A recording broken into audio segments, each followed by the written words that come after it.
दोस्तों, आज हमारे मित्र डॉक्टर पंकज कुमार गौतम जी, जो कि टीडी कॉलेज में पॉलिटिकल साइंस के प्रोफेसर हैं, आज हमारे साथ यहाँ उपस्थित हैं। और इस समय जो एनईपी 2020 के तहत बहुत सारे सब्जेक्ट से बच्चे ग्रेजुएशन कर रहे हैं, उसमें बहुत सारे कन्फ्यूजन है बच्चों के अंदर। तो मैं प्रोफेसर साहब से उसके विषय में कुछ जानकारी चाहूँगा। और प्रोफेसर साहब नमस्कार। नमस्कार साथियों। और मेरा सर पहला क्वेश्चन है कि जैसे बच्चे शिक्षा जगत में आना चाहते हैं, शिक्षक बनना चाहते हैं, तो इंटर के बाद उन लोगों को समझ में नहीं आता है कि क्या करें, कैसे करें। तो टीजीटी हिंदी या किसी लैंग्वेज से अगर कर रहे हैं तब तो उनको सारा चीज़ें क्लियर होती है, लेकिन टीजीटी सोशल साइंस में बच्चे ज़्यादातर कंफ्यूज होते हैं। तो उसमें सब्जेक्ट कॉम्बिनेशन के लेके क्या क्या चीज़ें हैं, जरा उसके विषय में थोड़ा सा। नहीं, बिल्कुल आपका प्रश्न बड़ा अच्छा है, क्योंकि आजकल जो 12th करने के बाद जो बच्चे बाहर निकल रहे हैं तो उनको बहुत बड़ी समस्या है कि किस विषय में ग्रेजुएशन करें। और जो आप सोशल साइंस की बात कर रहे हैं, तो सोशल साइंस में मुख्य रूप से 4 विषय होते हैं, और जिसमें इतिहास है, भूगोल है, अर्थशास्त्र है और सिविक्स, जिसको हम नागरिक शास्त्र कहते हैं। तो 4 विषय में अगर वो 2 विषय लेकर काम करते हैं, 2 विषय पे लेकर ग्रेजुएशन करते हैं, तो वह टीजीटी में एग्जाम देने के लायक एलिजिबल हो जाते हैं। और इन 4 विषयों में 2 विषय का होना जरूरी है, अन्यथा वो सोशल साइंस में फिर वो कोई फॉर्म अप्लाई नहीं कर सकते हैं। और साथ में जैसे कि अगर आप 2 विषय में आप कर रहे हैं, 2 विषय के साथ साथ में जब ग्रेजुएशन का कंप्लीट होगा तो बीएड या उसके समकक्ष विश्वविद्यालय से जो मान्यता प्राप्त हो, बीएड या उसके समकक्ष अगर कोई डिग्री है तो अनिवार्य योग्यता के रूप में टीजीटी के लिए माना जाता है। हाँ प्रोफेसर साहब, मेरा दूसरा क्वेश्चन है कि मान लीजिए कोई बच्चा है, वो ग्रेजुएशन किया हुआ हो, चाहे वो एमए किया हो या बीएससी किया, बीए या बीएससी किया हो, तो क्या वह पॉलिटिकल साइंस या साइकोलॉजी से एमए कर सकता है? हाँ जी, बिल्कुल।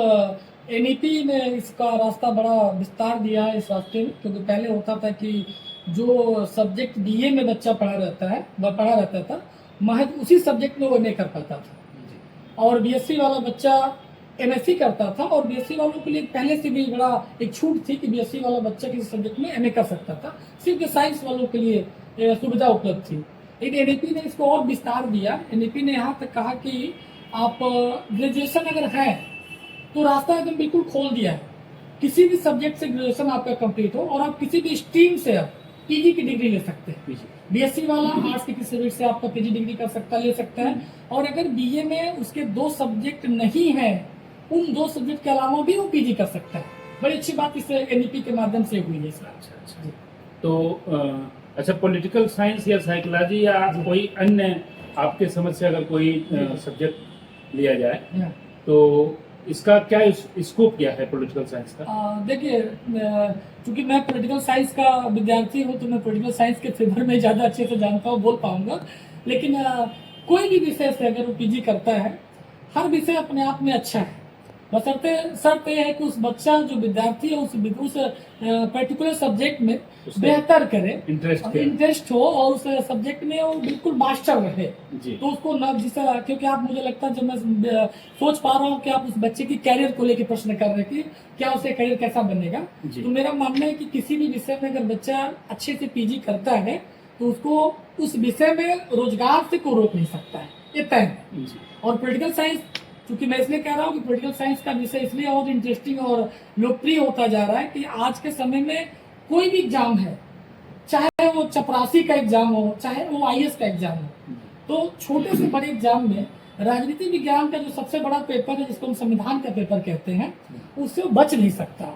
तो बेहतर यही है कि पॉलिटिकल साइंस से पढ़ ले, तो उसके लिए और आसान हो जाएगा रास्ता। बहुत अच्छी बात बताई प्रोफेसर साहब। और मेरा अगला और आखिरी क्वेश्चन ये है कि अगर मान लीजिए कि समय नहीं है रेगुलर कोर्स करने के लिए, अगर बच्चा डिस्टेंस लर्निंग के थ्रू अपना ये कोर्स करना चाहता है, तो पॉलिटिकल साइंस और साइकोलॉजी अगर में कौन सा उपयुक्त तो उसके लिए होगा? क्योंकि साइकोलॉजी का जो सब्जेक्ट है प्रैक्टिकल सब्जेक्ट है, उसके लिए महाविद्यालयों में, यूनिवर्सिटियों में कुछ टेस्ट होते हैं, तो लर्निंग डिस्टेंस में इसकी थोड़ी प्रॉब्लम आती है। हालांकि कई ऐसे ओपन यूनिवर्सिटियों ने साइकोलॉजी में लर्निंग सब्जेक्ट प्रैक्टिकल्स होने के कारण सप्ताह में 2 दिन क्लास लगा दी है, सैटरडे और संडे को। तो जो अगर आप डिस्टेंस लर्निंग में साइकोलॉजी से भी पीजी करना चाहते हैं तो उनके लिए वो क्राइटेरिया पूरा हो जाता है। लेकिन अगर उनसे बचना चाहते हैं, किसी भी ओपन यूनिवर्सिटी में या डिस्टेंस लर्निंग से कोर्स करना चाहते हैं, तो पॉलिटिकल साइंस बेस्ट एंड उपयुक्त ऑप्शन होगा बच्चे के लिए। चलिए प्रोफेसर साहब, आपसे बहुत सारी जानकारी मिली। बहुत बहुत धन्यवाद आपका मित्र। जी धन्यवाद, नमस्कार।